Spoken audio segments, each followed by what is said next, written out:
Hey there YouTube, it's Mountain Man 3225. Well, today's episode of Suzuki Tips and Tricks is going to be an interesting one. A few days ago I was pulling some shrubs up and some junk up out of the yard with the old winch, and well, I usually like his rule of thumb to work with. If the load pulls my truck instead of my truck pulling the load, it's too heavy. Well, the winch got to where it's getting real sluggish and I'd have to unroll half the spool, which is not a big deal. But I had to do it 3 times, almost back to back, which meant I had to pull the truck forward and have more cable to spool up and everything. So I said, So I went out and purchased, hang on just one second, let me go get the box out of the truck.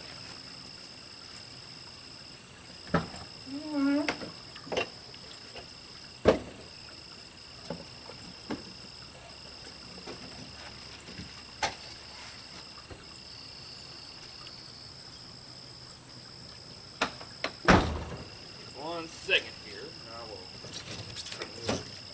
bring it over for y'all to see. Gotta try and close the thing.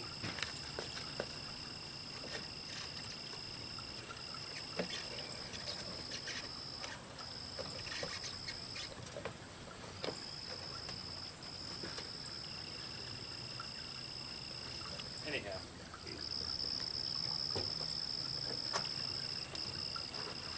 There we go. Couldn't get it shut there for a minute. Anyhow. Let me drop this off here for a minute. Keep forgetting about that darned old thing. Anyhow, this is the Traveler 4,500 pound UTV winch. Not sure how y'all can see that, but we'll bring it over and let you see the box. Box contains spare lead roller, wiring, winch, mountain plate, hardware. And you can hook this up to your UTV, ATV, but in this case we're hooking it to the mini truck. Now I've already unboxed the thing and I've already done most of the steps, so this ain't gonna be an unboxing video for sure. But anyhow, so basically we're gonna swap out a 2,500 for a 4,500 pound winch. This winch, get it where I can see all the info here. 4,500 pound capacity. 1.5 horsepower motor. 12 volt current body bubble, anyway, usual jargon. Then it shows that it's good for ATV, UTV, looks like a John boat. For those of you who are out in Louisiana doing the gator hunting, that's a good deal, I guess, or whatever you need one like that for out in a boat like that. And it also shows what looks like a mini truck, which I'll bring the camera over here right now and show you basically how the box layout would go. I know I've got a lot of junk in there now, but yeah, we'll do that and then I'll show you what we're going to do here.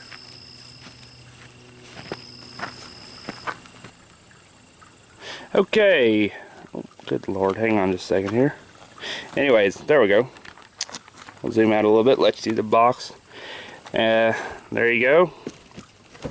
Like I said, here's the applications you can do with it. But then again, with proper modifications, you can do this on about anything that you need a winch on. So that's just there for, you know, whatever. I've already pulled most of the stuff out, so as you'll see, this is the rocker switch. Mount that to a handlebar or whatever. Got all your wiring and all that junk in the bag, but we won't be needing that, so we'll chuck that off to the side. Like I said, the only other thing that's left, got this hardware here. That's where the winch went. Basically, it wasn't too much to it. It's just, you know, the winch and the basic junk. Your safety strap, the hook.